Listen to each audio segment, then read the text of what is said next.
E eu fiquei procurando o quarteirão inteiro, essa mulher não encontrei. Quando no culto da madrugada, eu contei a experiência, me aparece uma venezuelana com 4 filhos, e disse: meu pastor, eu sou venezuelana. E eu disse: o que eu posso fazer pela irmã? Ela começou a chorar e disse: então, eu estou no Brasil, não tenho condição nem de fazer a compra do material escolar dos meus filhos. Aí eu peguei R$500 e falei: isso aqui é para ajudar a senhora. Aí ela disse: esse filho meu mais velho está fazendo aniversário. Aí eu dei R$200 para um. Aí os outros 3 ficaram assim, ó. Aí eu falei: pronto, vai tudo. Dei todo o dinheiro que eu tinha para eles.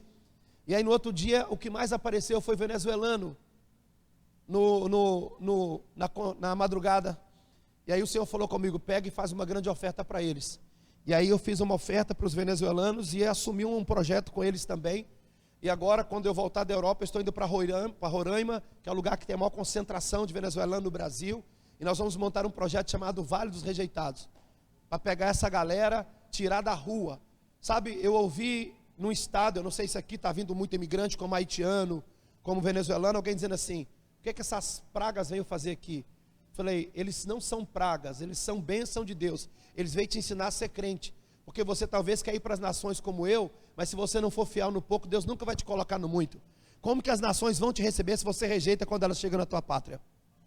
E se tem 3 coisas que tocam o coração de Deus, você não vai acreditar, meu irmão. 3 coisas que tocam o coração de Deus: é você cuidar de um órfão, de uma viúva e de um estrangeiro.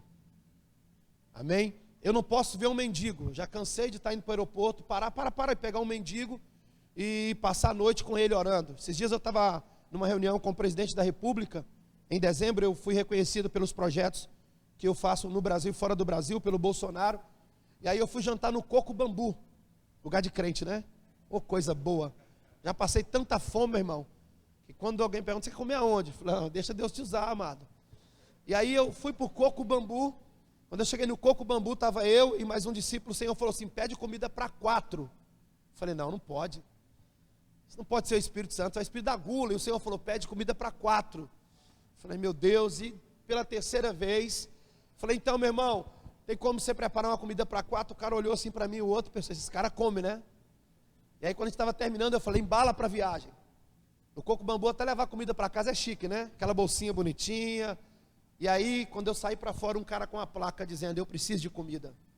Eu cheguei para ele e disse: meu filho. Ele disse: eu não hablo português. Eu digo: pero que eu hablo um pouquinho de espanhol. O que passa? E ele começou a contar que ele era um venezuelano que veio para o Brasil para cuidar da família. E eu disse: toma aqui a comida. Ele disse: mas eu tenho que levantar o leite para as minhas crianças. Eu peguei todo o dinheiro do bolso. Aí meu discípulo olhou também. Falei: vai levantar o leite, a compra, faz tudo. Então olha aqui para mim: se você usar a rua como púlpito, Deus vai te entregar a cidade como igreja. Você pode dizer para alguém: se você usar a rua como púlpito, Deus vai te entregar a cidade como igreja. Amém? Então eu vou começar bem devagarzinho. Eu estou cansado, tipo carro álcool. Alguém já teve carro álcool? A gente vai começar assim essa manhã. Amém? Um carro álcool 1000, 1.0, né? 5 passageiros, um bagageiro lotado, subir na ladeira, mas a gente embala daqui a pouquinho, amém? Cadê o tecladista? O irmão do teclado, querido. Vem aqui, por favor. Amém? Eu gosto mais do... Obrigado ao fundo musical aí, mas me ajuda, viu, irmão? Amém? João capítulo 20, versículo 19. Obrigado, pastor Daniel, pastor Dalila, por estar aqui mais uma vez. Peço perdão aos irmãos, porque a última vez eu saí correndo. Não foi falta de educação, eu tive que sair daqui para Goiânia. Foi, Dani? Eu não me lembro, mas eu saí, preguei a tardezinha, tive que sair, peguei um voo em cima da hora. Acho que eu fui para Goiânia, não me lembro. Mas eu amo vocês e não demora a me chamar, não. Amém? Fortaleza está na rota do avivamento. Está aqui os apóstolos, Deus abençoe, os demais pastores. Amém? Eu acredito, meus irmãos, naquilo que o Senhor quer fazer no Brasil nesses dias. Eu tenho me gastado e me desgastado, como diz o meu pastor Antônio Cirilo, né? Eu estou igual um filhote de boi selvagem. Amém? Então esse chegou o momento da igreja do Brasil. Eu não sei vocês, mas justamente no ano de 2000, 98 para 2000, começou a surgir um grande mover, um grande derramar do Espírito Santo. Em Minas Gerais foi rota para isso. Quantas vezes eu saí da minha casa sem ter dinheiro para uma conferência em Belo Horizonte? Quantas vezes eu ficava a madrugada inteira esperando aqueles homens de Deus só pôr a mão na minha cabeça? E eu quero te dizer que isso ainda continua sendo muito importante. Eu descobri que hoje as pessoas preferem uma selfie do que uma imposição de mão. Só que uma selfie transfere dado, imposição de mão transfere unção, né?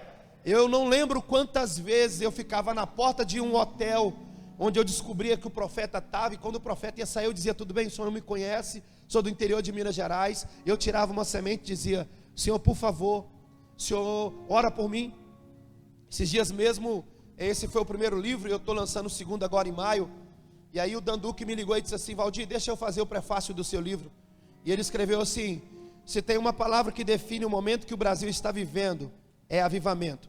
Este é o melhor cenário para o novo livro do Valdir, um homem nascido no avivamento. E eu nasci mesmo, eu nasci no fogo, que conhece a sua realidade por essência própria, e que está qualificado de forma única para apresentar este livro no momento atual. Realmente, eu, Danduque, recomendo vocês a ler esse livro. Embaixo aqui é Tamires do Zoe. Nunca em toda a nossa história foi tão necessário o clamor genuíno por um derramar de Deus. Como as águas cobrem o mar, é assim que desejamos ver a terra, cheia do conhecimento e da glória de Deus. É preciso que pessoas se disponham a viver completamente no centro da sua vontade, somente por meio de homens e mulheres consagrados ao Senhor, que clamam dia e noite, lembrando-se da promessa do Senhor, lembrando-se que virá um derramar, e nós podemos experimentar de um avivamento sobre a nação. Assim, finalmente veremos o último grande derramar antes da vinda de Cristo. O Brasil precisa abrir os seus ouvidos para receber as palavras que vêm do coração de Deus por intermédio daqueles que Ele próprio chama de amigos, e aprender com os sábios a discernir o tempo presente. O apóstolo Valdir é certamente um desses sábios amigos de Deus que tem ouvido, e a sua vida é entregue aos desejos celestiais. Seu testemunho pessoal, a unção, os frutos que carrega são a prova de que este livro não contém palavras ao vento, mas uma direção profética a ser compreendida nessa estação. Que seus ouvidos estejam abertos para atender o clamor do Espírito Santo. Tamires. Então, meu irmão, é R$30, leva tudo. Acho que só tem 120, eu acho, né? Leva um para você, leva um para o seu amigo, amém, né? Esses dias eu voltando meio revoltado, não sei se você sabe, mas a gente se revolta também de vez em quando, amém? E tem uma diferença muito grande de revolta por rebeldia. Ser rebelde é tentar imitar Satanás, que diz: eu subirei acima das estrelas e serei semelhante ao Altíssimo. Se revoltar, você não se revolta contra sistema, contra pastor, você se revolta contra você mesmo. O Brasil precisa de um batismo, de uma não conformidade. O Brasil precisa de homens e mulheres revoltados. Ana subia todos os anos a Siló. Sabe quando Deus mudou a vida dela? Quando ela se revoltou. Amém? E eu revoltado falei: Senhor, só podia mudar a minha história. Só podia mudar a minha história. E eu comecei a pregar para Deus. Alguém que já pregou para Deus? Falei: olha Deus, o negócio é o seguinte. Quando o profeta Elias chegou na casa da viúva, ele disse para ela fazer um bolo. Ela disse: o que eu tenho em casa só dá para comer agora, a gente vai comer e morrer. E o profeta diz assim: faz para mim primeiro. Olha para alguém, bate na mão dele e fala assim: profeta é tudo folgado. Bate assim na mão dele, vai lá para a gente acordar. Vai, bate com força, vai lá, me dá aqui. Fala assim: profeta é tudo folgado. Bicho folgado é profeta. E teologicamente, historicamente, eu já fui a Israel 17 vezes, você não vai encontrar que ele repartiu com aquela mulher, e nem o filho. Então imagina o profeta comendo o bolo, a mulher e o menino olhando. Vocês estão aqui, gente? Mas quando ele terminou de comer o bolo, ele liberou uma palavra. Sempre quando Deus quer mudar a realidade de alguém, Ele envia um profeta. E ele disse: não vai mais faltar farinha sobre a tua casa, e nem azeite sobre a tua botija. Vocês estão aqui? Eu não sei se foi assim, mas eu sou meio viajado. Eu fico imaginando aquela panela soprando farinha, e o menino da viúva, né, se fosse carioca, dizendo: caraca, mano, não para de brotar farinha, ensacando farinha, enchendo as botijas de azeite. Aí eu preguei para Deus essa passagem e falei: Senhor, não era mais fácil o profeta orar por ele mesmo, para que sobre ele não faltasse azeite nem farinha? Porque, gente, ser profeta, ser pastor é um negócio muito complicado. Todo dia você tem uma necessidade, Dani. Todo dia a gente tem uma necessidade. Eu vim aqui hoje, estou falando que eu vou construir uma catedral, né, um galpão, não é nem uma catedral, lá no Haiti. Eu volto no outro ano, eu estou comprando outra coisa. Alguém vai dizer: cara, esse cara só tem necessidade. Sabe o que Deus me disse? Profeta vive de necessidade. Falei, e o povo? Da oportunidade, da necessidade do profeta. Então olha aqui para mim, a minha necessidade é a sua oportunidade. Se Deus tirar a minha necessidade, tchau para você, querido. Chamei os empresários que caminham comigo esses dias e falei assim, meu irmão, põe dinheiro aqui. Como assim, pastor? Eu falei, põe aqui, porque eu estou com a mão aqui. Se você tirar aqui, Deus levanta o teu recurso. Agora, se eu tirar aqui, você está morto. Então olha para alguém e diga assim, a necessidade de um profeta é a minha oportunidade. Amém? Então no final você vai lá, leva tudo. Empresário não oferta, empresário investe. Eu estou fazendo uns investimentos legais agora. Investimento bom é aqui, ó, no altar. Você pode investir na bolsa, você pode investir em novas empresas, mas o melhor lugar para você investir é no altar de Deus. Então olha aqui para mim. Eu vou dar uma oferta na igreja. Empresário não oferta, empresário investe. Então chega ali, compra um pacote desse, eu acho que tem 18, sai dando na rua, faz qualquer coisa, mas se sinta participante de algo muito puro que está acontecendo, amém? Vamos lá então, meus irmãos. João capítulo 20, versículo 19. Cadê o batera? Fica comigo, cadê a galera? Pode ficar comigo aqui, os irmãos da adoração? João capítulo 20, versículo 19, está escrito assim: ao cair da tarde do primeiro dia. Irmã, pode ficar, depois a irmã vem comigo. Pode deixar a galera aqui.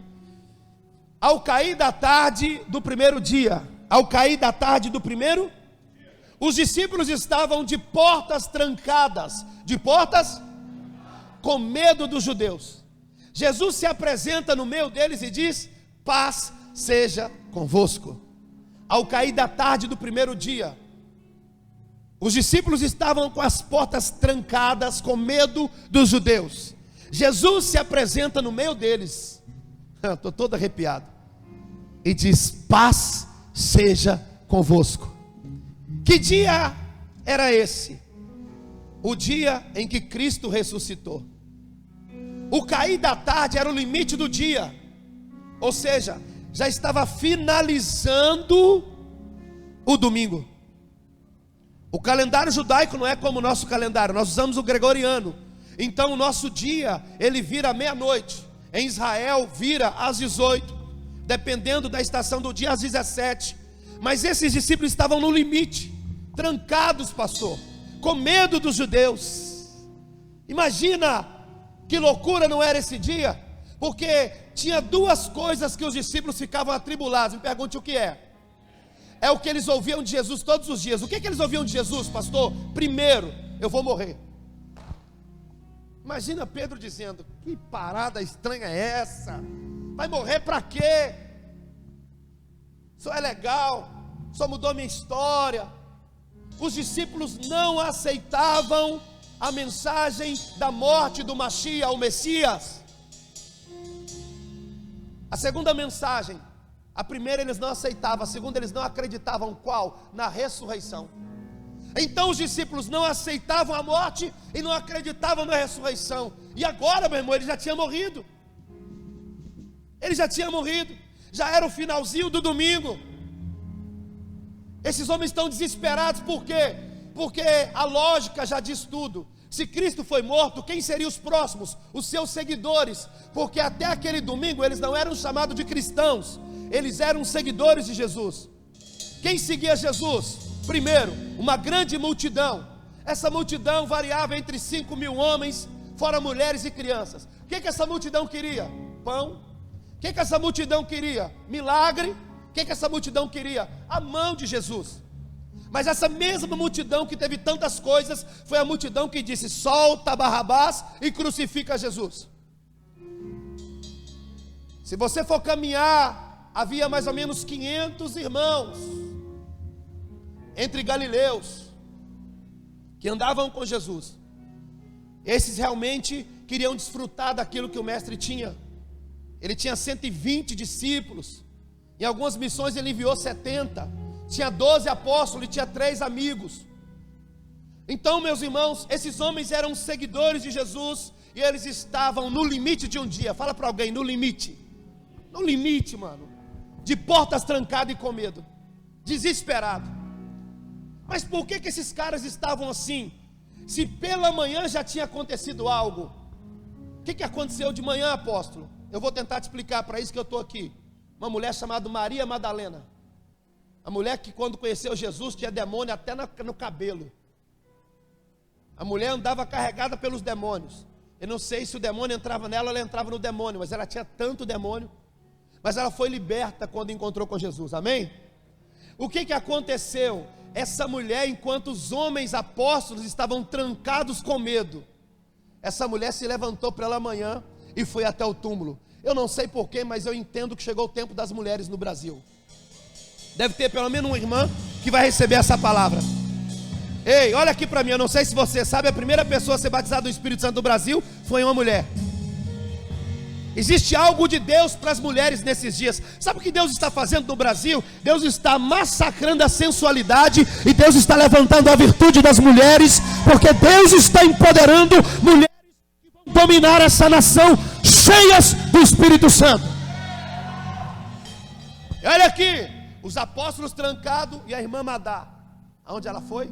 No túmulo. Quando ela chega no túmulo, a pedra está removida.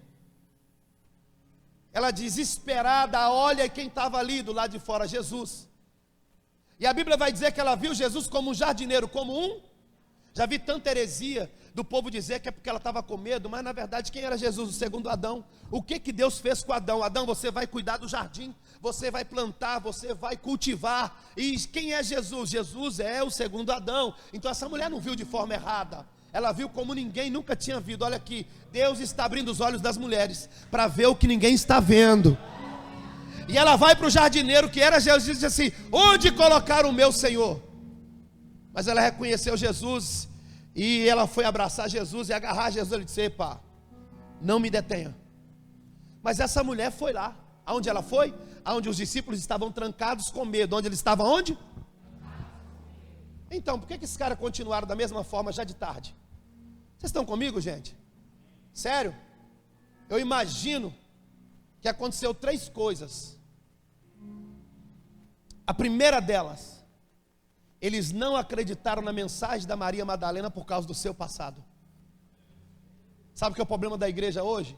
A gente limita o que as pessoas foi. A gente está mais apegado ao que elas foram do que aquilo que elas são em Deus. Imagina alguém dizendo: como que essa maluca que andava carregada de demônio vem dizer para mim que o meu Senhor já ressuscitou? Olha aqui, até hoje, às vezes na minha cidade tem pessoas que não dão crédito para mim, e já tenho 25 anos de convertido. Por que não dão crédito? Porque eu era só um menino, um garoto de rua, usuário de droga. Mas olha aqui, Deus não está nem para o teu passado. Sabe o que Deus fez com o teu passado? Jogou no lago do esquecimento e botou uma plaquinha: proibido pescar. Ei, e olha aqui para mim um conselho: se você está preocupado com o passado de alguém, você não vive o seu presente e já comprometeu o teu futuro. Ei, eu sirvo a um Jesus que diz que faz nova todas as coisas a cada manhã. E Jesus continua sendo especialista. Especialista no quê? Em pegar o que não é para confundir o que é. Em pegar o fraco para confundir o forte. Olha aqui para mim, Jesus, meu irmão, usa quem Ele quer. A tormenta desses apóstolos poderiam ter durado menos se ele tivesse ouvido aquela mulher. Sabe, eu prego todos os dias em grandes conferências, pequenas conferências, grandes igrejas, pequenas igrejas.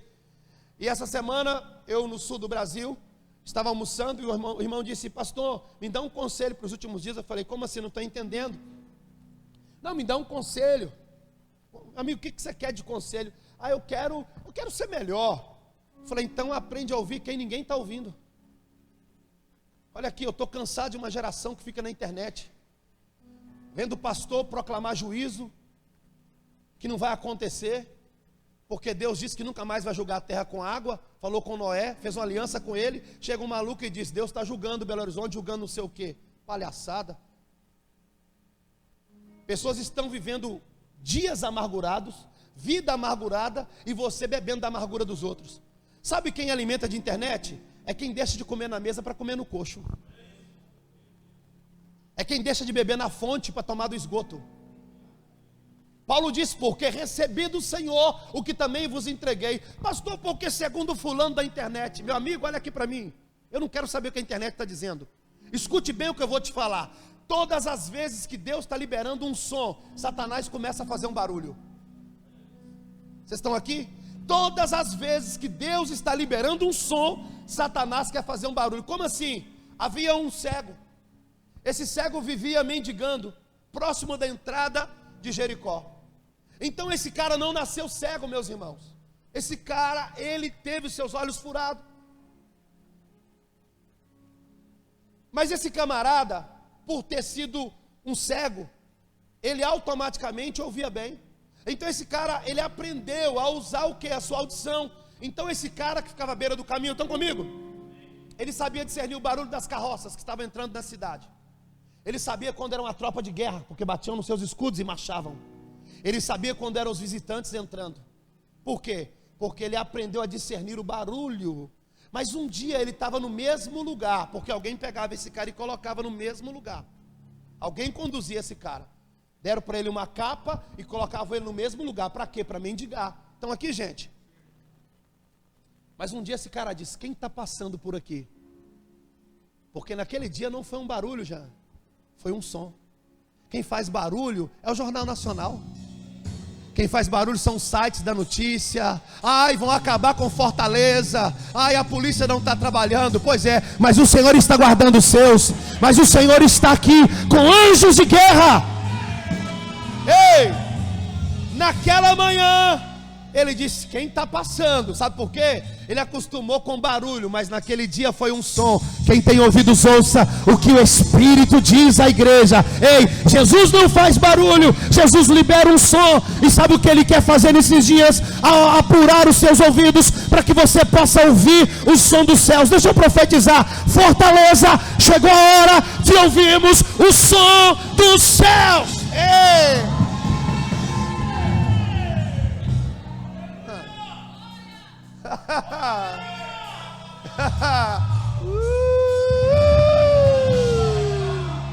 Quem tem ouvidos ouça o que o Espírito diz à igreja.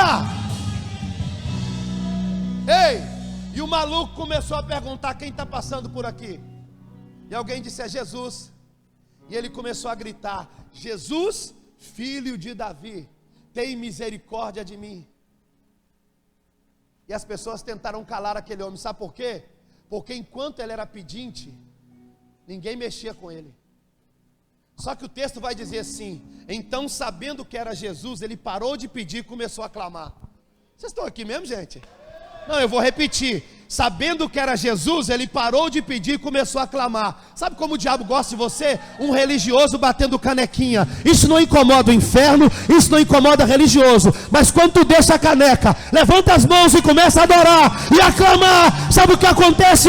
Isso provoca algo. Ei, esse não é ano para pedintes, esse é ano para adoradores. Tem alguém que consegue adorar? Tem alguém que consegue adorar? Ei, esse não é ano para pedintes.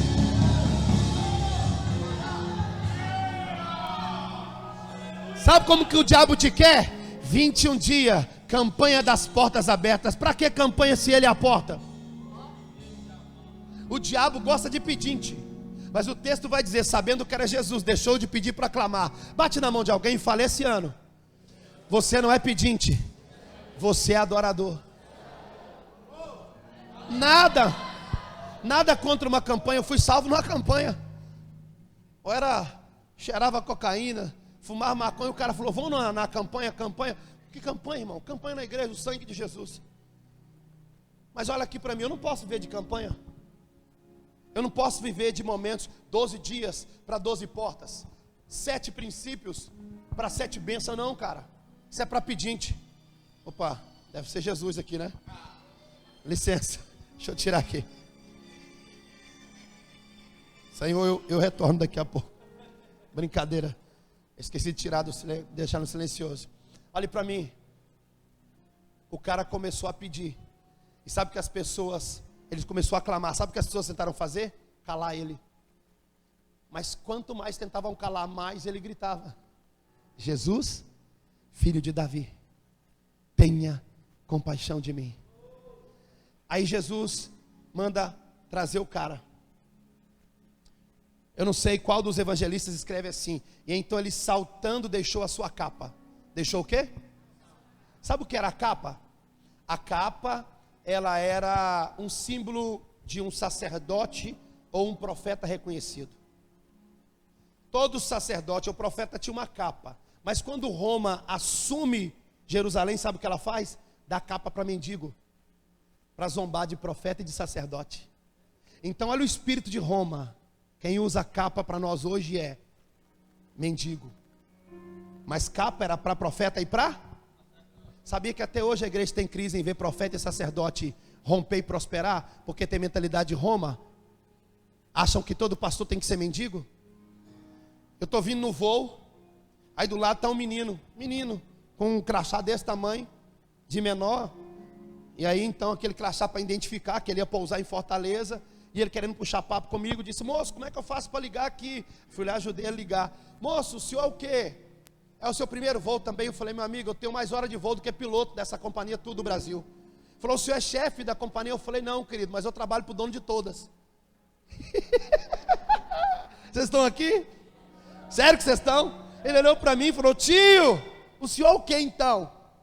Antes de eu falar, ele falou assim: já sei, é missionário.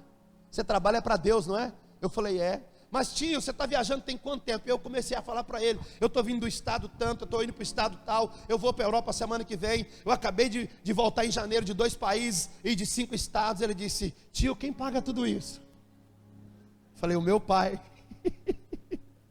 Olha aqui, ele olhou e disse assim: pelo olho, o brilho do olho dele, tipo assim, é bom servir esse pai, né? Mas sabe qual é a mentalidade que o diabo tem colocado na vida? Que você, depois que se converte para chegar ao ministério, tem que ser franciscano, tem que servir São Francisco de Assis. O que é isso, pastor? Fazer voto de pobreza. Olha aqui para mim, dinheiro não muda ninguém, só revela quem você é. Se dinheiro fosse pecado, Satanás estava dando na porta da igreja assim: não entra na conferência, fica em casa. Quer quanto? 100, cheque de 1000. Quem tem problema com dinheiro é homem. E 80% das pessoas, eu sei que não tem Fortaleza, só Ipatinga, Minas Gerais, que tem problema com dinheiro é porque são frustrados, são péssimos administradores, pior, são infiéis com Deus. Então se levantam para dizer: por que na igreja tem que falar de dinheiro? A conferência nem tem nada a ver com dinheiro. Meu irmão, tudo tem a ver com dinheiro. Tudo tem a ver com dinheiro. Olha aqui para mim, sabe quanto eu gasto no Natal, para fazer 7 natais como eu fiz esse ano passado?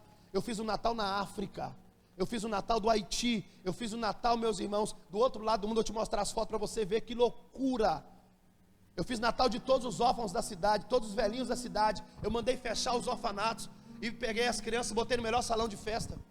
Mandei fechar o asilo, peguei todos os velhinhos com a rede jovem. Falei: cada velhinho desse vai ser o seu vovô. Nós gastamos $100 mil. Eu não estou falando de real. A gente ganha em real, mas gasta em dólar, querido. Então olha aqui para mim: pastor, eu estou na igreja para ouvir sobre salvação. Quem está aqui para ouvir sobre salvação? Todo mundo, sim ou não? Então olha aqui para mim, você tinha que me pagar o churrasco hoje. De onde vem a palavra salvação, pastor? Da palavra sal. Sal. Vós sois. Então a gente é um agente de salvação. Amém? Agora, de onde vem a palavra salvação? Do sal. E de onde é que vem a palavra sal? Do salário. Porque as pessoas recebiam em sal. Vocês estão aqui, gente? Já pode me pagar um almoço. Então, quando Jesus fala de salvação, Ele está dizendo: há um preço a ser pago. Por isso que a Bíblia diz que todo escrito de dívida que era contra mim, contra você, Ele foi lá e pagou. Então olha aqui para mim: o que você vê como dinheiro, o que você vê como só investimento, sabe o que eu vejo? Resultado da expansão do reino de Deus. Os meninos foram buscar no hotel agora, eu não posso ver um galpão. Onde é que eu vejo um galpão grande para a minha igreja? Aí eu olhei e falei: olha ali, né? Aí o irmão disse: pastor, esse aqui eu acho que é uma empresa de vidros, de blindado, que quebrou. Passei no outro, uma Hyundai, né? Fechado. Eu falei: Deus, entrega um lugar gigante desse para o pastor. Olha aqui para mim, meus irmãos, nós temos que acordar. Vocês estão aqui, gente?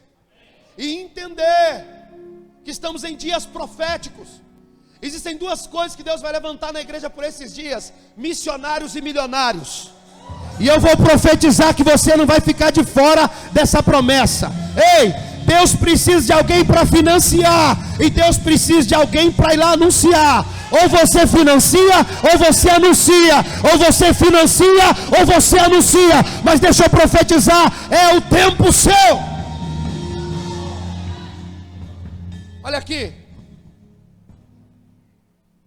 Sabe o que o cego fez com o espírito de Roma, com a capa? Fala com o irmão do lado aí, miséria na minha vida. Nunca mais. Diga para ele, influência de Roma na minha vida, nunca mais. Olha aqui, meu irmão. Como que Davi foi tirar de trás das malhadas? Ser pastor hoje parece uma coisa bonita, mas naquele tempo era como um castigo. E o pior, malhadas. O que eram as ovelhas malhadas? Improdutivas, não prestavam para o sacrifício. Mas Davi cuidou com muita graça. Então quando você é fiel no pouco, Deus te coloca sobre o muito. Agora, se Deus pegou um cara rejeitado pela família, humilhado pelos irmãos, e coloca para cuidar de ovelha, e olha para ele e fala assim, você vai cuidar de gente, vai ser o líder de Israel. O cara não tinha sangue real, mas foi rei de Israel. Será que Deus não pode fazer nada por mim e por você, não? Será que Deus é pai de Davi, padrasto seu? Com todo respeito, se tem algum padrasto aqui. Deus pega Abraão. Quem era Abraão? Vendedor de imagem. Se fosse hoje, era o cara dessas lojas de santo por aí. E fala com o cara, sai da tua terra e da tua parentela, vem para a terra que eu vou te mostrar. Aí o que Deus faz com Abraão? Deus prospera esse cara assustadoramente. Será que Deus é pai para Abraão e é padrasto para você? A minha Bíblia diz que ele é o mesmo de ontem, de hoje, será eternamente. Agora o que eu preciso para alcançar o que esses caras alcançaram? Ter o nível de entrega que eles tiveram. Você está aqui, meu querido? Se você quer alcançar tudo que está na Bíblia, olha só, Jesus, ele disse assim que nós iríamos fazer obras semelhantes a eles e maiores do que eles, sim ou não? Aí João vai dizer assim, que se tivesse que relatar tudo o que ele fez, não haveria livro nessa terra. Agora, por que eu não faço o que Jesus fez? Porque eu não tenho o nível de entrega que ele teve. E eu não estou falando da cruz, estou falando da oração. Jesus orava tanto, que os seus discípulos chegaram e disseram assim, mestre, nos ensina a orar. Eles não pediram para levantar paralítico, para pregar mensagem para fariseu. Nos ensina a orar. Vocês estão aqui? Agora, o cego se apresenta para Jesus sem a capa de Roma, amém ou não amém? Para chegar diante de Jesus, esquece a religiosidade. Aí eu queria tanto Jesus, então deixe de ser religioso. A religião você deixa na beira do caminho. E o interessante do cego, não só o cego, mas como aquele cara também que ficava na porta formosa, é que alguém colocava ele no mesmo lugar todo dia. Alguém colocava ele aonde? Qual que é o problema? Vem cá, querido, por favor, deixa eu te usar com muito respeito, vem cá. Você é o cego ou o aleijado, tá bom? Aí eu sou o cara responsável de colocar no mesmo lugar, tá? Vem aqui, lindo, senta aqui. Pega a sua caneca. Fica aí. Agora, para o cara não era ruim não, sabe por quê? Porque existe algo chamado de tzedakah. O que é de tzedakah? Uma esmola que todo homem faz para alguém. Então os caras ganhavam muito dinheiro. Mas eles eram cego ou paralítico. Estão comigo, gente? Então olha aqui para mim. É o que a religião gosta de fazer com você. Te colocar num lugar para te fazer bem confortável e você não querer sair dali nunca. Agora, qual o problema de ser carregado por alguém? Vamos lá. É que você só vai até onde ele quer te conduzir. O Brasil tem que parar com essa onda de mais uma musiquinha para poder fazer versão, de mais um movimento, de mais um modelo, de mais alguma coisa. Sabe por quê? Deus não está afim de uma geração que continue sendo carregada. Deus quer uma geração que seja guiada pelo Espírito. Deixa eu profetizar. 2020 tu vai andar nas asas do Espírito. Você não vai ser carregado, você vai ser guiado, você vai ser cheio, você vai ser, meu irmão, um visionário para os últimos dias. Mas deixa eu voltar para a irmã Madalena, Maria Madalena. Eu disse que eles não ouviram ela porque estavam olhando para o passado dela, sim ou não? Segundo, porque eram os apóstolos. Quem estava trancado eram os... Sabe o que eles pensavam? A gente que é íntimo de Jesus, vem essa ex-endemoniada dizer que viu Jesus, a gente acha que é o último gás da Coca-Cola. Então a gente acha que Deus tem que revelar só para a gente. Que Deus não pode revelar para o diácono, que Deus não pode revelar para o irmão do som, que Deus não pode revelar para outras pessoas. Olha aqui para mim, cuidado, querido. Deus fala com quem Ele quer. Deus usa quem Ele quer. Deus não precisa de um AP, de um PR, de um mestre. Deus só precisa de pessoas que se coloquem na brecha. Você pode até não ser reconhecido por ninguém, mas se você se colocar na brecha, olha aqui para mim, Deus vai falar contigo. Sabe, eu tenho uma tristeza porque eu ando no Brasil e tem uns caras que acham que Deus só revela para eles. Sabe, verdade absoluta, o último gás é Coca-Cola. Não, porque é o meu ministério. Um dia eu fui numa formatura de uma escola muito famosa no Brasil. E aí tinha alguns discípulos meus que estudavam naquela escola. Quando eu sentei, o cara que estava anunciando disse assim: quando a nossa escola chegou a Ipatinga, ela tirou o povo da escuridão. Eu levantei e falei: vamos embora, não suporto mais ouvir heresia. Quase todas as parábolas que Jesus contava era porque ele estava sendo provado ou testado por um fariseu. Estão aqui? Olha só, há muitos textos que dizem assim: então, tentando colocar Jesus à prova, lhe fizeram uma pergunta. E aí então Jesus contou-lhes uma. Olha só, quem colocava Jesus à prova? Doutores da lei. Quem? Deixa eu te explicar. Um doutor da lei é um cara que foi instruído desde seus 12 anos. Desde os 12 anos. E quando é que ele se tornava doutor? Depois dos 30. Estão comigo, gente? Então esse cara, ele começava como um talmudim. O que era um talmudim? Um discípulo de um mestre. O que é talmudim? É aquele que cheira a pegada dos pés do seu Senhor. Então os mestres, quando falavam, meu irmão, os caras ficavam. Aí aparece quem? O Galileu. Ele não nasceu na Galileia, mas passou 92% da sua vida lá. Quem eram os galileus? A galera que não podia nem entrar em Jerusalém. Por quê? Fediam a peixe. Não sabiam conversar. Jesus, quando chamou os seus discípulos, só tinha um que não era galileu: Judas Iscariotes, ou seja, o homem de Quiriote.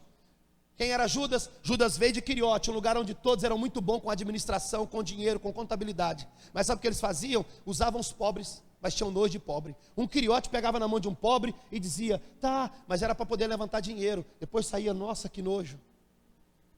Agora o Galileu sabia nem falar nem cuidar de dinheiro. O negócio dele era o mar.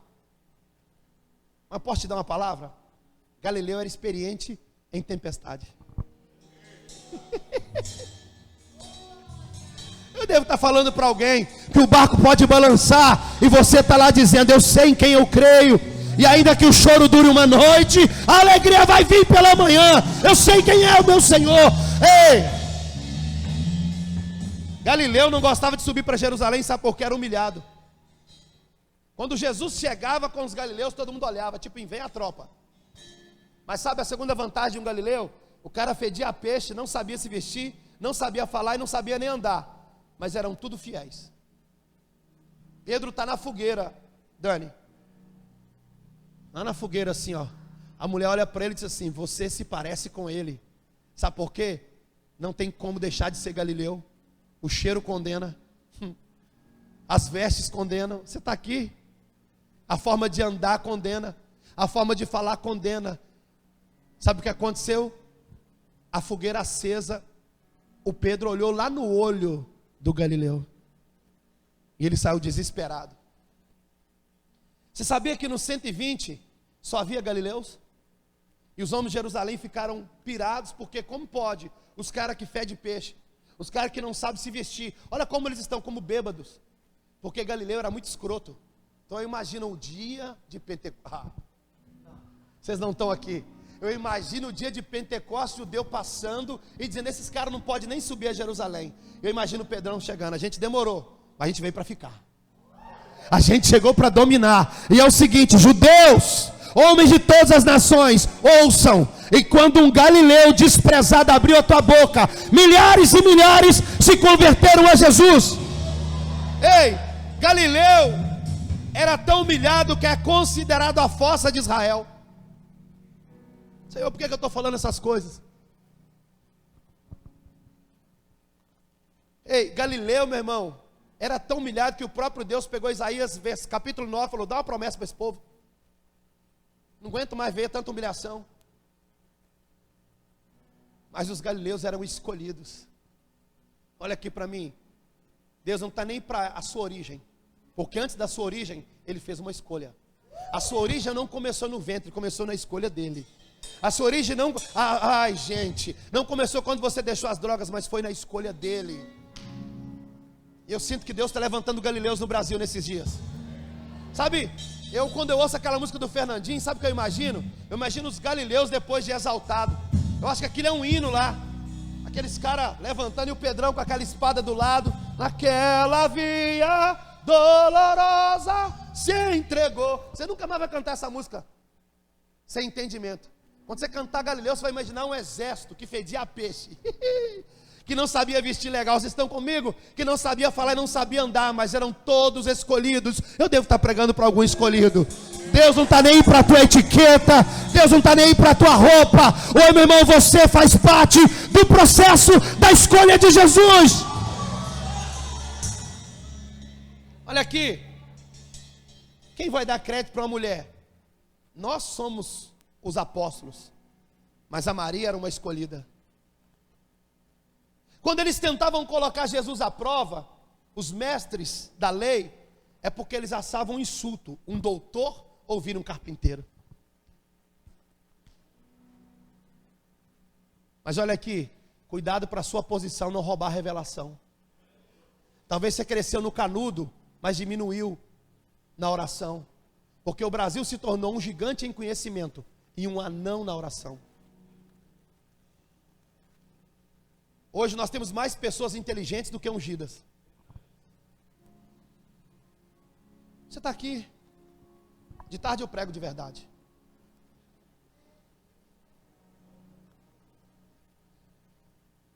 Olha para mim, eu imagino que eles não ouviram aquela mulher, primeiro, por causa do seu passado, segundo, porque pensavam que a revelação pertencia a eles.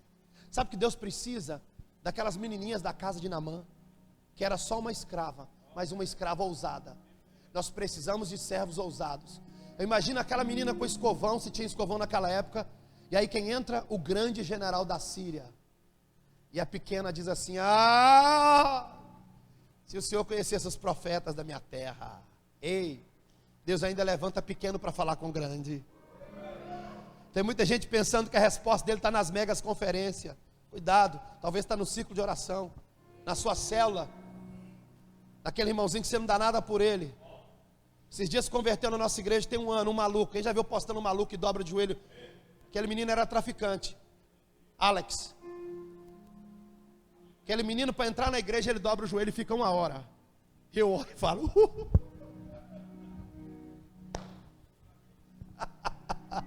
Eu digo, esse moleque é doido.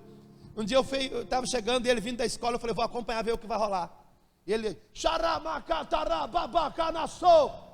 aí um boteco lotado, ele chegou para o cara, olhou na cara do cara, o cara era o segurança de terno, e ele,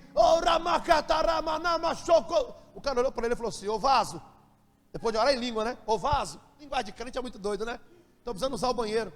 Aí o cara: não pode. Ô varão, fica tranquilo, viu? Eu sou cristão. Aí eu lá do carro ouvindo e rindo, ele não conhecia meu carro. E eu filmando.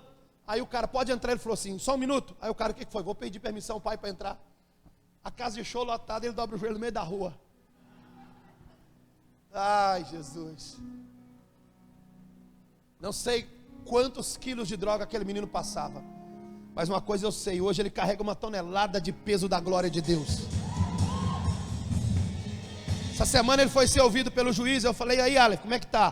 Tô na paz, meu pastor. E aí, cara, como é que tá lá? Não sei o que vai dar, mas o que der é isso mesmo. Se Jesus me colocar lá dentro, eu começo uma cela. Falei: uma cela? É uma cela de célula, pastor. Olha aqui, Deus está levantando uma geração que pode ser pequena. Ele ganhou o coração da igreja porque ele era um traficante, e por ser novo e de menor, ele ganhou o coração da igreja. E aí ele domingo é normal, ele fala assim: Jesus, quando eu traficava eu comia só coisa boa, levanta um vaso para pagar meu jantar. Aí chega o empresário e fala: olha, eu quero levar você para comer. Aí ele disse: vamos. Aí ele disse: irmão, eu como muito, viu? Ele é muito engraçado, mas se torna um grande profeta. Aí chega no restaurante, quando está todo mundo servindo, aí quando o empresário vai pegar para comer, ele diz: ô varão, para aí, varão, vamos orar. Ele pega a mão do cara e ora quase 1 hora. E às vezes tem irmão que depois que virou empresário não gosta mais de mostrar em público que é servo, né? Sei que não tem aqui não, só lá em Patinga. Mas olha aqui, Deus continua usando os pequenos. Estão comigo, gente? Terceiro motivo, imagino eu, porque não ouviram aquela mulher, é porque aquela galera selecionava quem gostava de ouvir. Sabe? Os irmãozinhos que só vai na hora que o fulano prega, ou no dia que o pastor prega, ou na conferência que o famoso está. Não começou hoje não. Quem vai ouvir Maria? Quem vai ouvir Maria? Agora olha para mim. Essa mulher chegou para eles e falou algo, eu preciso te mostrar na Bíblia. Abre aí, Evangelho segundo escreveu João, mesmo capítulo, para aí um versículo atrás. Ela não falou qualquer coisa, gente. Versículo 18 do capítulo 20. Os caras estão no limite, no final da tarde, de porta trancada, com medo. Essa mulher chega. Qual foi a mensagem da Maria? A mulher que ninguém deu moral para a mensagem dela. Vocês estão comigo? João capítulo 20, verso 18. Maria Madalena foi e anunciou aos discípulos. O que ela anunciou? Eu vi Jesus, eu vi o Senhor. E contou o que Jesus tinha falado para ela. Essa mulher não só viu, ela ouviu Jesus. Olha aqui, essa deve ser a mensagem dos últimos dias. Eu sei que talvez não dá muito crédito, não dá muito ibope, mas a mensagem da mulher é: eu vi o Senhor. Isaías capítulo 6, no ano em que morreu o rei Uzias, eu vi o Senhor. João na ilha de Pátimo, eu vi o Senhor. Olha aqui para mim, por favor, querido. Eu não sei o que você tem feito da sua vida, mas olha aqui, por favor, você precisa ver Deus. Você precisa começar a ver Deus. A minha filha Eduarda, ela é empresária, morou um ano em Jerusalém, e aí de Jerusalém, ela voltou para o Brasil, e com 18 anos ela começou a empresa, e a empresa dela cresceu, explodiu. E aí esses dias atrás, ela foi passar um tempo com a Tamires do Zoe na casa, e disse: pai, eu quero ir para a África. Eu falei: ok, filha. Só que quando ela veio embora de Israel, ela veio porque teve uma guerra, e ela fazia FaceTime mostrando o barulho das metralhadoras, os mísseis cruzando os ares, e ela dizia: pai, eu tenho que ir embora. E aí minha filha vem para o Brasil, prospera, e ela disse: agora eu quero ficar 3 meses na África. Quando ela chega na África, na cidade do Cabo, ela vai para a pior favela da África, e quando ela está com a galera pregando, o que aconteceu? Comprometeram o tráfico. Na noite em que eles entraram na favela pregando, ninguém comprou droga. Quando ela amanhece, está cheio de traficante dentro da escola, com metralhadora, e fizeram todos os meninos, porque minha filha tem 20 anos, ficarem numa fila, e disseram: vocês não podem continuar pregando aqui. Se vocês continuarem pregando, vai acontecer isso. E começaram a dar rajada de metralhadora perto dos pés. Imagina a minha filhinha, parece uma Barbie. Aí quando acabou essa pressão, ela me liga de tarde: paizinho lindo. Quando fala paizinho lindo, eu já entendi. Fala, princesa, o que foi? Papai, eu estou na África, mas hoje aconteceu um negócio. Posso te chamar em vídeo? E quando ela me chamou, ela estava toda vermelha, inchada de tanto chorar. Pai, o cara ficou atirando nos nossos pés, pai. Eu nem sei como ele não acertou o pé de alguém, pai. Ele disse que nós não podemos pregar. E aí, filha? Pai, eu posso ir embora? Eu falei: não.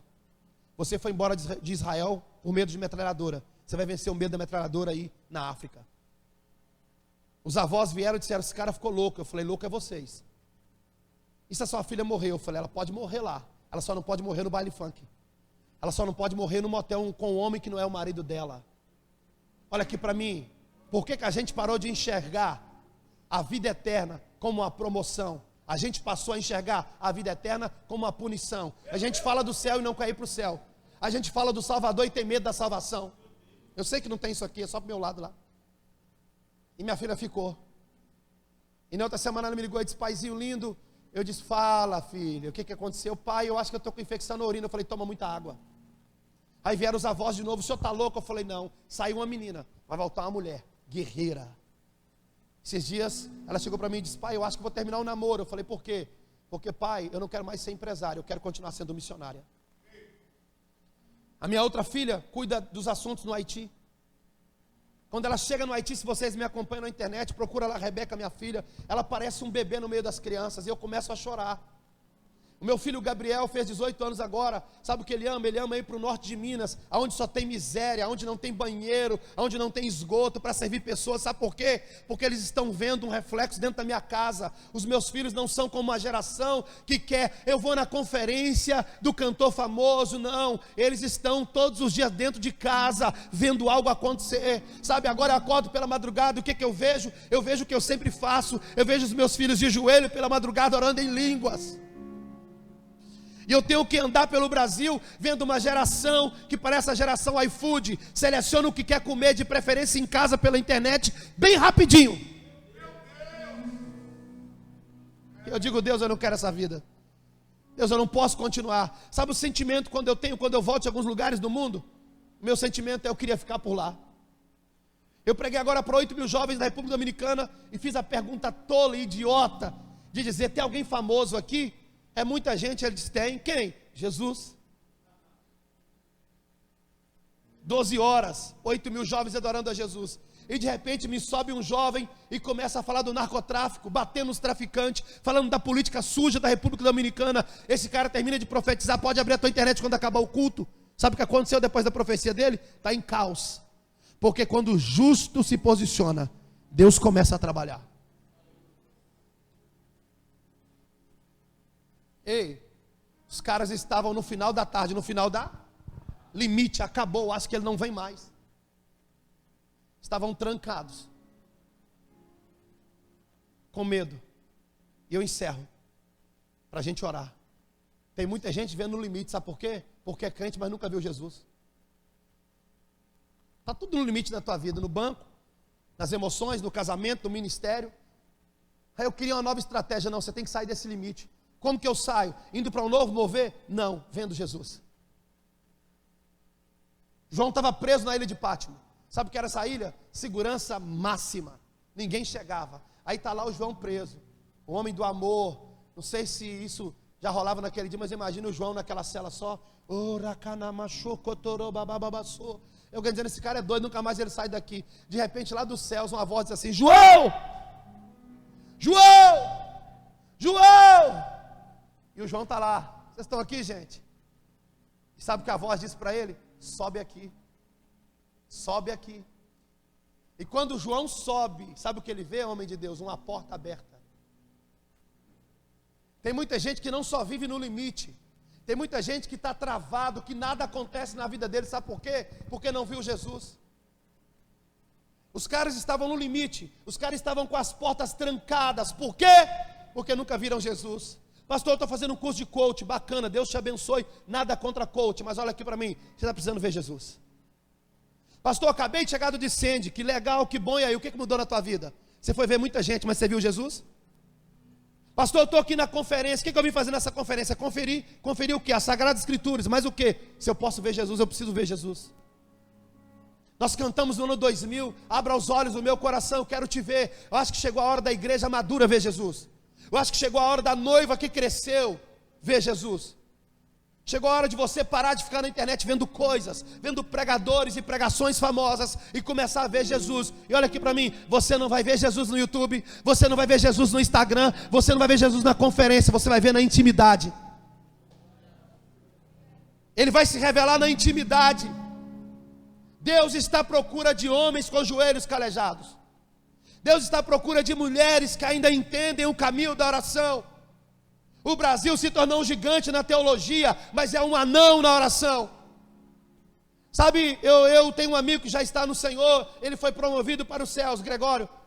E o Gregório é um americano que doou a tua vida pelo Brasil. E ele dizia assim, cara, até quando vocês vão precisar de um novo mover? Cara, vocês não conseguem ficar com aquele que se move, por isso vocês precisam de um novo mover.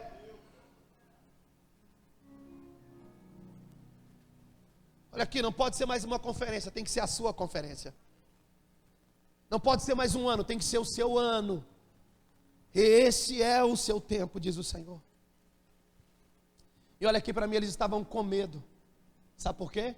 Porque não viram Jesus. Eles não viram Jesus. Eu já fiquei preso em alguns países. Já fiquei preso na Jordânia, na Síria. Já fugi de alguns que eu não posso citar o nome. E alguém perguntou se eu tinha medo. Eu falei, cara, humanamente falando, não tem como não ter medo. Mas eu estava muito confiante no Senhor. Como é que eu ficava? Orando em línguas. Sabe, eu não sei o que acontece, mas os caras olham para mim e já falam, stop. Come on. E aí já me leva para uma sala e já me tranca lá. Aí olha para mim, eu estou orando em línguas. Aí o cara, sorry, speak English. E eu estou, chorabacataraba, sorocotorobalaba.